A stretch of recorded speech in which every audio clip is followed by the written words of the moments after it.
A paz do Senhor, meu irmão, minha irmã, pastor Edivaldo Oliveira falando aqui.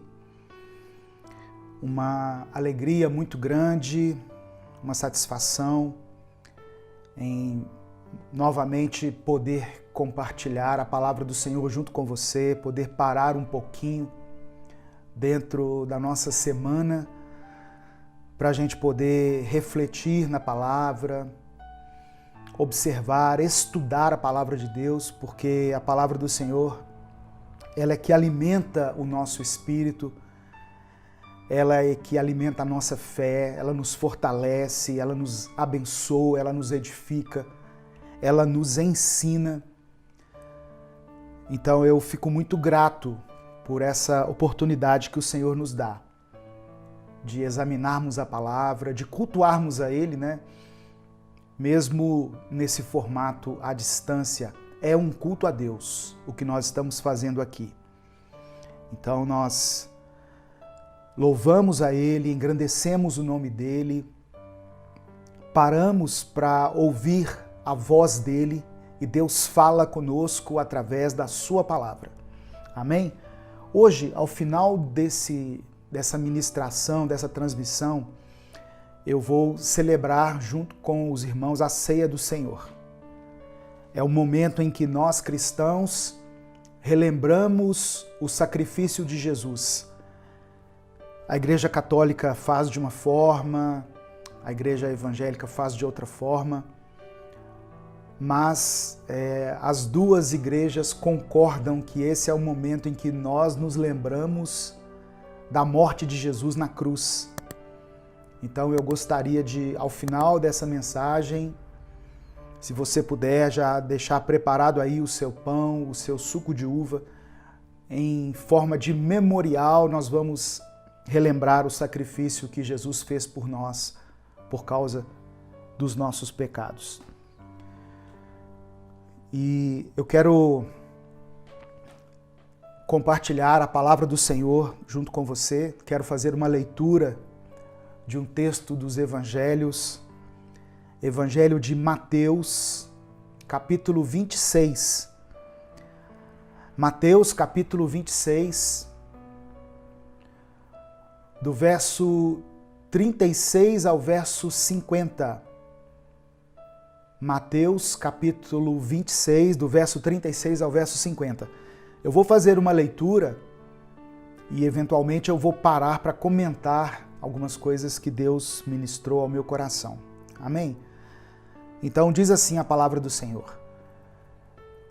Então Jesus foi com seus discípulos para um lugar chamado Getsêmani e disse-lhes: sentem-se aqui enquanto vou ali orar. Uma pequena pausa aqui. O Getsêmani é um jardim, é um lugar onde Jesus costumava orar e ele estava ali junto com os seus discípulos naqueles momentos que antecediam a morte dele na cruz. Então, nós podemos afirmar que aquele momento em que Jesus esteve no Getsêmani foi o momento mais angustiante da vida dele. A palavra Getsêmani significa prensa de azeite. Ou seja, era o local onde se esmagava o fruto da oliveira para extrair dele o azeite. Então é preciso que nós compreendamos isso. Jesus estava ali, no lugar chamado Getsêmani, denominado prensa de azeite, passando pelo pior momento da sua vida. Versículo 37. Levando consigo Pedro e os dois filhos de Zebedeu, começou a entristecer-se e a angustiar-se. É sempre bom nós nos lembrarmos que Jesus enfrentou a morte na cruz como homem e não como Deus. Jesus era Deus e era homem, mas no momento da cruz ele foi como homem. Ele não foi como um super-homem, como uma divindade, ele foi como homem. Ele não foi como Deus. Por isso que ele estava triste, por isso que ele estava angustiado. Verso 38. Disse-lhes então, ele falou para os discípulos dele, a minha alma está profundamente triste, numa tristeza mortal. Não era uma tristeza qualquer. Porque às vezes, durante a nossa vida, a gente passa por alguns dias tristes. Alguns dias em que nós nos entristecemos. Mas a tristeza que Jesus sentia aqui era uma tristeza mortal. E aí o versículo continua dizendo assim, fiquem aqui e vigiem comigo. Ele chamou os discípulos, Pedro, Tiago e João, e pediu que os discípulos naquele momento ficassem ali com ele e orassem junto com ele. Sabe aqueles momentos que você está triste e que tudo que você gostaria era que você estivesse cercado por aquelas pessoas que te querem bem? Era isso que Jesus estava passando aqui. Verso 39. Indo um pouco mais adiante, prostrou-se com o rosto em terra e orou. Ele se afastou um pouquinho dos discípulos, ele foi um pouco mais adiante, se prostrou com o rosto em terra e orou. Nos piores momentos da nossa vida, nos momentos de profunda agonia, de profunda angústia, nós podemos nos prostrar diante de Deus e orar a Ele. Deus ouve a nossa oração, Deus ouve o nosso clamor, Deus entende a nossa tristeza, a nossa angústia, a nossa agonia. E Jesus orou da seguinte forma: meu Pai, se for possível, afasta de mim este cálice. Contudo, não seja como eu quero, mas sim como tu queres. Olha o que Jesus estava dizendo para Deus. Se tiver um jeito, passa de mim esse cálice. Esse cálice aqui é o cálice do sofrimento proporcionado pela ira de Deus sobre a humanidade. Jesus estava dizendo, Pai, se tiver um outro jeito, que eu não sofra tudo isso. Só que aí Jesus termina a oração dizendo, não seja, porém, como eu quero, mas sim como tu queres. Lembra que Jesus, quando ensinou a oração do Pai Nosso, ele falou sobre isso? Ele disse assim, seja feita a tua vontade, assim na terra como no céu. Às vezes na oração nós nos empolgamos e permitimos que a nossa vontade determine o rumo da nossa oração, mas nós temos sempre que nos lembrar que a melhor oração que podemos fazer é essa aqui que Jesus fez. Seja feita, Pai, a tua vontade na minha vida. Amém? Versículo 40. Então, voltou aos seus discípulos. Depois de fazer essa oração, Jesus voltou lá. Lembra que ele falou com os discípulos assim, fiquem aqui e vigiem comigo? Ele voltou lá. E os encontrou dormindo. Jesus deixou os discípulos orando um pouquinho. Quando voltou, eles estavam dormindo. Vocês não puderam vigiar comigo nem por 1 hora? Perguntou ele a Pedro. Vigiem e orem para que não caiam em tentação.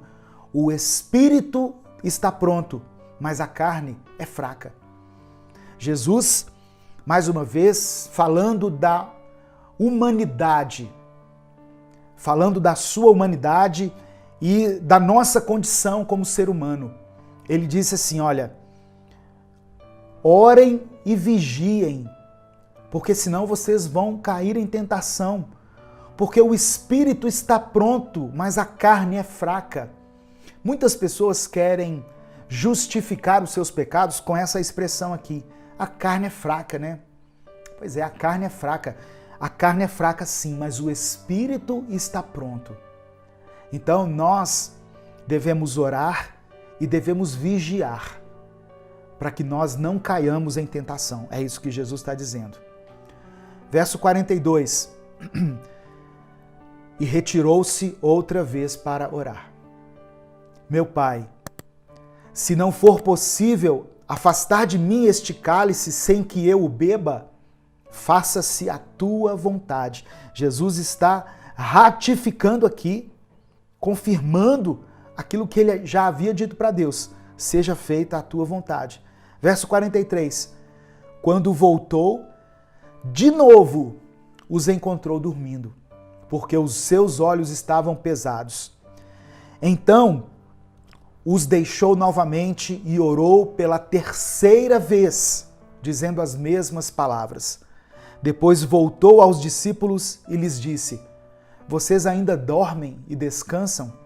Chegou a hora, eis que o Filho do Homem está sendo entregue nas mãos de pecadores. Levantem-se e vamos, aí vem aquele que me trai. Jesus estava falando de Judas, que o entregou em troco de 30 moedas de prata. Olha só, eu quero comentar algumas coisas aqui, além daquelas que eu já mencionei. Jesus foi traído por um dos seus 12 discípulos.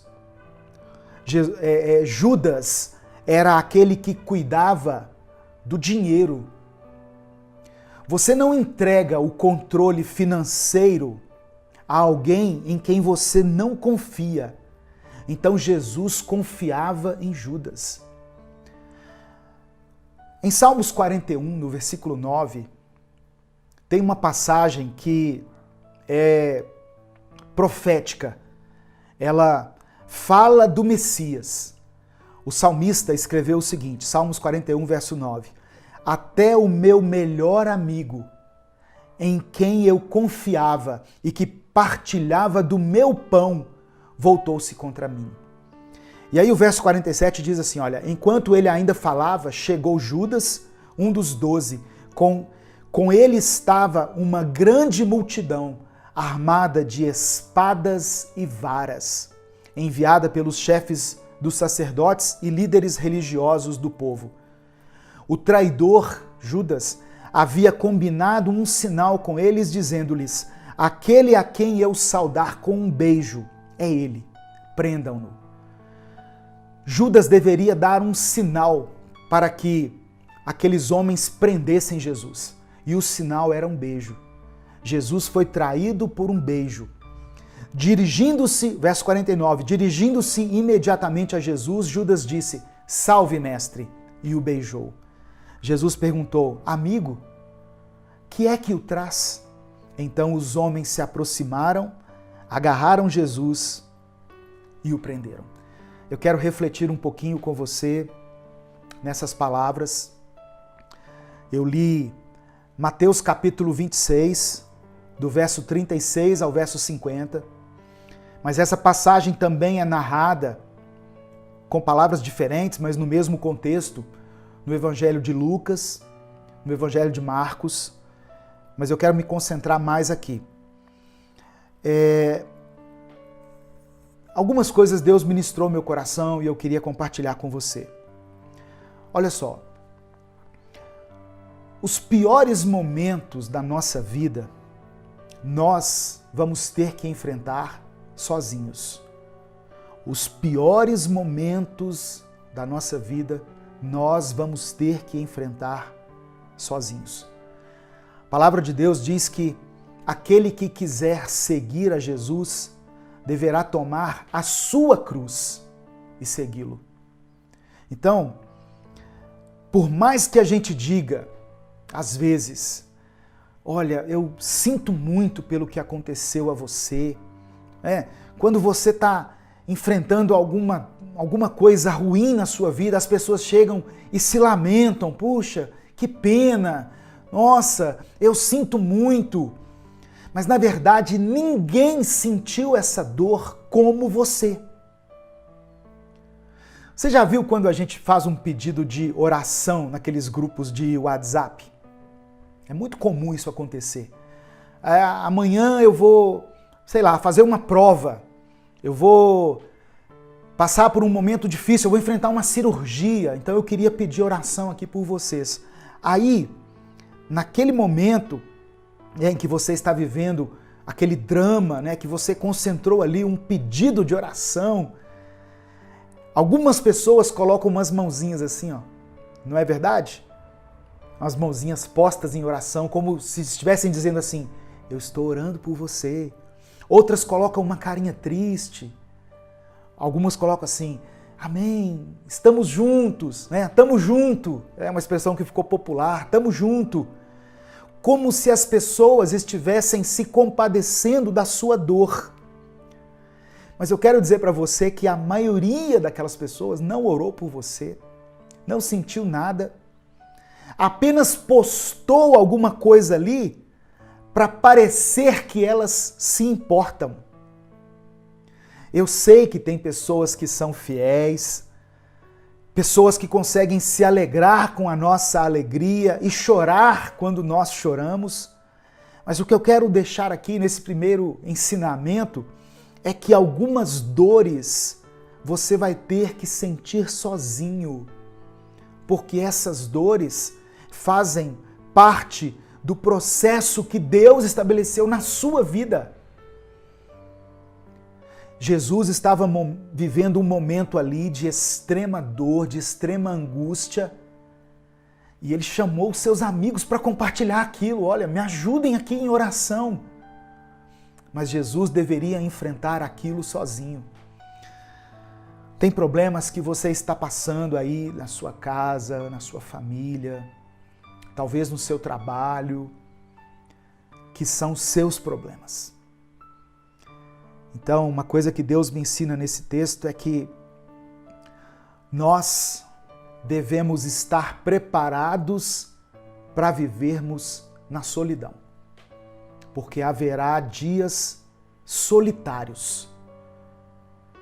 Durante a sua vida você vai experimentar algum tipo de dor, de decepção, de momento de angústia, e você vai olhar para um lado e para o outro e você vai perceber que você está sozinho. Não que eu queira me isolar, ou não que eu esteja aconselhando você a se isolar, mas esteja preparado para os dias de solidão. É isso que eu quero dizer para você. Jesus andava com 12 homens. Olha só, onde Jesus chegava 12 junto com ele. E onde Jesus estava também, quando Jesus começava a pregar, a operar milagres, uma multidão se reunia. Embora ele não confiasse nas multidões, mas ele andava com 12. E desses 12, a impressão que nós temos quando lemos as Escrituras é que ele tinha 3 que eram mais próximos. Pedro, Tiago e João. Mas a cruz não era algo no qual os discípulos poderiam ajudar. Não era algo que a multidão poderia ajudá-lo. Então, meu irmão, minha irmã, todos nós um dia vamos ter o nosso dia de Getsemane.